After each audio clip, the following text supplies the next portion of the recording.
નમસ્કાર. અમારે સદાયને માટે આદરણીય, અમારા વંદનીય, અમારા માનનીય પેન્શનર મિત્રો, નિવૃત્ત કર્મચારી મિત્રો, ભાઈઓ તથા બહેનો, સ્વાગત છે આપ સૌનું આપણી આ યુટ્યુબ ચેનલ ભાવેશ મકવાણા ન્યૂઝમાં. તો પેન્શનર મિત્રો, આજના વિડીયોની અંદર આપણે વાત કરવાના છીએ 2001થી 2025 વચ્ચે નિવૃત્તિ પામેલ પેન્શનરો માટે આજ તારીખ 12/8/2026થી આટલો પેન્શન વધારો થયો છે જાહેર. તો કેટલો પેન્શન વધારો જાહેર કરવામાં આવ્યો છે, જેના વિશે આજના વિડીયોની અંદર આપણે વિગતવાર ચર્ચા કરીશું. તો આજનો વિડીયો તમે ખાસ કરીને અંત સુધી જોઈ લેજો. અને હજી સુધી જો આપણી આ યુટ્યુબ ચેનલ તમે સબસ્ક્રાઈબ ન કરી હોય તો ડેઈલી આવી જ અપડેટ અને માહિતીઓ મેળવવા માટે આપણી આ યુટ્યુબ ચેનલ પણ અત્યારે જ સબસ્ક્રાઈબ કરી લેજો દોસ્તો. તો શરૂ કરીએ આજનો આ વિડીયો. તો વાત કરીએ તો સોમવારે સંસદમાં જણાવવામાં આવ્યું હતું કે 8મા કેન્દ્રીય પગાર પંચે હજુ સુધી કેન્દ્ર સરકારને તેની ભલામણો સુપરત કરી નથી.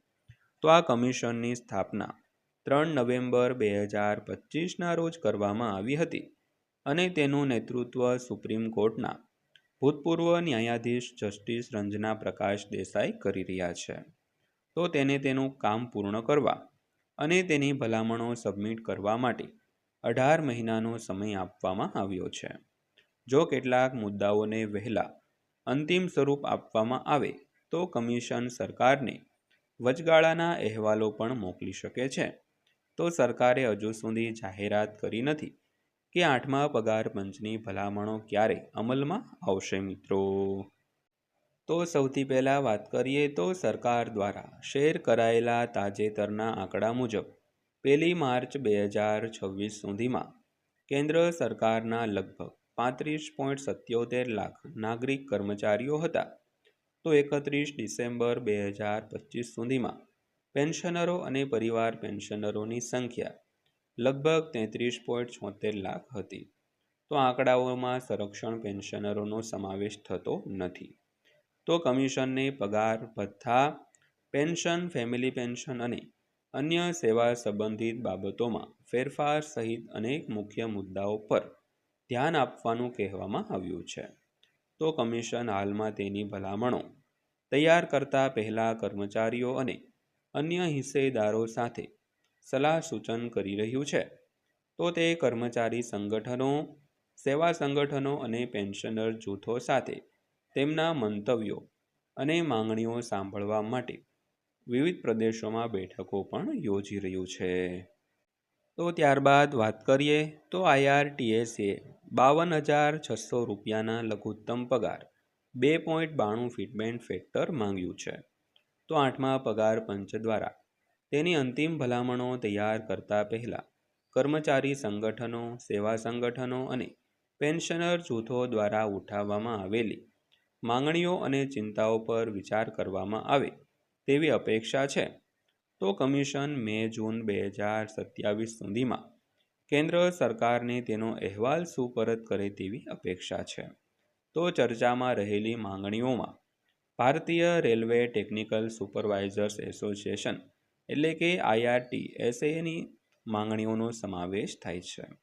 તો એસોસિએશને અગાઉ હૈદરાબાદમાં તેની બેઠક દરમિયાન કમિશનને એક વિગતવાર મેમોરેન્ડમ સુપરત કર્યું હતું. તો તેમની મુખ્ય માંગણીઓમાંની એક લઘુત્તમ મૂળભૂત પગાર વધારીને ₹52,600 કરવાની છે. તો એસોસિએશને સુધારેલા પગારની ગણતરી માટે 2.92 ફિટમેન્ટ ફેક્ટરનો ઉપયોગ કરવાનું સૂચન કર્યું છે. તો તેણે વિવિધ પગાર સ્તરો માટે અલગ અલગ ફિટમેન્ટ ફેક્ટરનો પણ આહવાન કર્યું છે દોસ્તો. ત્યારબાદ વાત કરીએ તો એસોસિએશનના મતે પગારની ગણતરીમાં રોજિંદા જરૂરિયાતોના વધતા ખર્ચને ધ્યાનમાં લેવો જોઈએ. તેણે ઊંચા પગાર માટે પોતાનો દાવો રજૂ કરતી વખતે ઇન્ટરનેટ સેવાઓ, બોટલબંધ પીવાનું પાણી અને તબીબી વીમા જેવા ખર્ચાઓ તરફ ધ્યાન દોર્યું છે. તો IRTSએ કર્મચારીઓ માટે વાર્ષિક 5% પગાર વધારાની પણ માંગ કરી છે. તો તેણે ટેકનિકલ સુપરવાઇઝર માટે કારકિર્દી પ્રગતિ પ્રણાલીમાં પણ ફેરફારની માંગ કરી છે. તો એસોસિએશનનું કહેવું છે કે આ ફેરફારો સેવા આપતા કર્મચારીઓ અને તેમના પરિવારોની નાણાકીય સ્થિતિમાં સુધારવામાં મદદ કરશે દોસ્તો. તો ત્યારબાદ જોઈએ તો આગળ વધુ મીટિંગ્સ છે. તો પગાર પંચ કર્મચારી સંગઠનો અને અન્ય હિસ્સેદારો સાથે ચર્ચા ચાલુ રાખી રહ્યું છે. તો તે 7 અને 8 સપ્ટેમ્બરે ચેન્નઈ, 9 સપ્ટેમ્બરે પોંડુચેરી અને 16થી 18 સપ્ટેમ્બરે ચંદીગઢમાં બેઠકોનું આયોજન કરે છે. તો તે 31 ઓગસ્ટ 1 સપ્ટેમ્બરે જયપુરની મુલાકાત પણ લેશે. તો ઘણી ચર્ચાઓ હજુ બાકી હોવાથી ફિટમેન્ટ ફેક્ટર, લઘુત્તમ પગાર અથવા પગાર સંબંધિત અન્ય માંગણીઓ પર હજુ સુધી કોઈ અંતિમ નિર્ણય લેવામાં આવ્યો નથી. તો કર્મચારી જૂથો દ્વારા ચર્ચા કરવામાં આવી રહેલા આંકડાઓ દરખાસ્તો છે અને તેને પુષ્ટિ થયેલ પગાર વધારા તરીકે ગણવા જોઈએ નહીં. તો કમિશન તેના પરામર્શ પૂર્ણ કરે, તેની ભલામણો તૈયાર કરે અને સરકારને તેનો અહેવાલ સુપરત કરે, તે પછી જ અંતિમ નિર્ણય લેવામાં આવશે દોસ્તો. તો દોસ્તો આ હતી આજની માહિતી પસંદ આવી હોય, વિડીયો સારો લાગ્યો હોય તો વિડીયોને એક લાઇક કરજો અને આવા જ વિડીયો અને માહિતીઓ મેળવવા માટે આપણી આ યુટ્યુબ ચેનલ પણ અત્યારે જ સબસ્ક્રાઈબ કરી લેજો.